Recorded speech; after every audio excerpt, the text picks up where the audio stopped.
नमस्कार, मैं हूं पल्लवी। आप देख रहे हैं सूचना इंडिया न्यूज। राजस्थान के श्रीगंगानगर में दरिंदगी का शिकार हुई 13 साल की बालिका की मौत के बाद राजधानी लखनऊ में इंसाफ की मांग बुलंद हुई। मुंशीपुलिया मेट्रो स्टेशन पर अरुणिमा वेलफेयर फाउंडेशन के नेतृत्व में पदयात्रा और श्रद्धांजलि सभा आयोजित की गई, जहाँ सामाजिक कार्यकर्ताओं और नागरिकों ने दोषियों को फास्ट ट्रैक कोर्ट से कठोर सजा देने की मांग की है।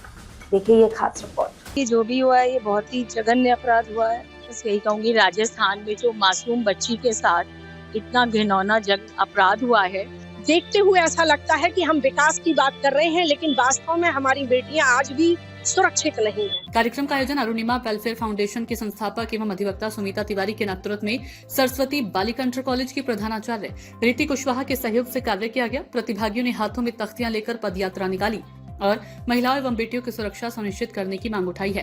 यही कहूंगी, राजस्थान में जो मासूम बच्ची के साथ इतना घिनौना अपराध हुआ है, इस अपराध के लिए उनको कड़ी सी कड़ी सजा मिले। कानून तो है, वो सजा देगा, मगर थोड़ा जल्दी दे, जिससे हमारी उस बच्ची की आत्मा को शांति मिले। मैं ज्यादा कुछ नहीं कहूंगी, बस यही कहूंगी कानून सख्त बने भारत में, जिससे हमारी बेटियां, माँ बेटियां सब सुरक्षित। इस अवसर पर अधिवक्ता सुमिता तिवारी ने कहा कि जिस समाज में बेटियां सुरक्षित नहीं है, वहां विकास से पहले आत्ममंथन की आवश्यकता है। उन्होंने कहा कि 5 दिन तक जिंदगी की जंग लड़ने के बाद मासूम की मौत पूरे समाज के लिए गंभीर चेतावनी है और अब न्याय सुनिश्चित होना चाहिए। में पैदल यात्रा निकालने का क्या उद्देश्य? देखिए, जैसे कि आपको और सारे देश को मालूम है कि राजस्थान के श्रीगंगानगर में एक 13 वर्षीय अबोध बच्ची के साथ बहुत ही दरिंदगी और हैवानियत हुई है।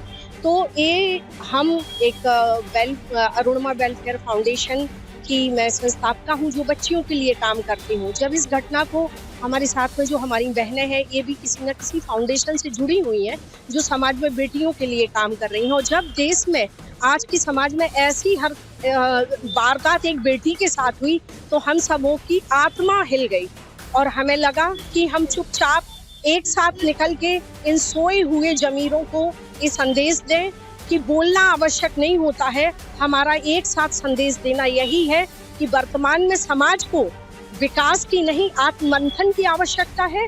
देखते हुए ऐसा लगता है कि हम विकास की बात कर रहे हैं, लेकिन वास्तव में हमारी बेटियां आज भी सुरक्षित नहीं है। श्रद्धांजलि सभा में 2 मिनट का मौन रखकर दिवंगत बालिका को श्रद्धा सुमन अर्पित किए गए। सामाजिक कार्यकर्ताओं ने दोषियों के खिलाफ त्वरित सुनवाई कर कठोर दंड देने की मांग की और कहा कि ऐसी घटनाओं की पुनरावृत्ति रोकने के लिए कानून के प्रभावी क्रियान्वयन के साथ सामाजिक जागरूकता भी जरूरी है। मैं जो राजस्थान के गंगानगर एरिया में ये जो 13 साल की मासूम बच्ची के साथ जो दर्दनाक हुआ है, मैं उसकी घोर निंदा करती हूँ। मैं भी एक माँ हूँ, एक बेटी की माँ हूँ। मैं यही कहूँगी कि हमारे देश का संविधान, हमारे देश के प्रशासन को चाहिए कि उसके लिए सारा कुछ सामने है। जो भी उन लोगों ने किया वो सारा कुछ सामने है, सारे सबूत, सारे गवाह, सब कुछ सामने। अब किस बात का वेट किया जा रहा है, किस बात का इंतजार किया जा रहा है? इसमें बदलाव की जरूरत है।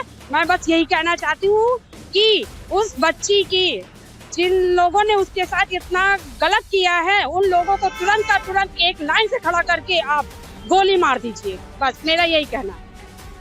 कार्यक्रम में इला मिश्रा, उषा रघुवंशी, पिंकी वर्मा, सुधा तिवारी, श्वेता द्विवेदी, जिया मिश्रा, सुमन मनराल, नंदिता मिश्रा आदि उपस्थित रहे। इस कार्यक्रम का क्या उद्देश्य? बस मैं ये कहना चाहूंगी कि जो भी हुआ है ये बहुत ही जघन्य अपराध हुआ है और इस मामले में सरकार को और न्यायालय को सख्त से सख्त कार्रवाई करनी चाहिए। बस। राजस्थान के इस दर्दनाक घटना ने एक बार फिर से महिलाओं और बेटियों की सुरक्षा को लेकर कई बड़े गंभीर सवाल खड़े कर दिए हैं। लखनऊ में आयोजित यह श्रद्धांजलि सभा केवल शोक प्रकट करने तक सीमित नहीं रही, बल्कि न्याय, जागरूकता और सामाजिक जिम्मेदारी का संदेश भी देती नजर आई। बहरहाल अब देखने वाली बात होगी कि दोषियों को कितनी जल्दी और कितनी सख्त सजा मिलती है। फिलहाल के लिए इस खबर में इतना ही। बने रहे सूचना इंडिया न्यूज के साथ।